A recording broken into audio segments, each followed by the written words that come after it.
how to get free domain.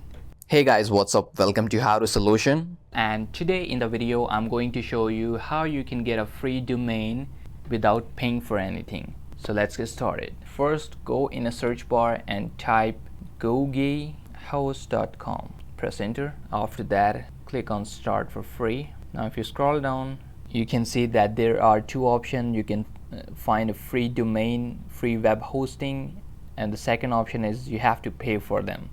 So we go on get for free.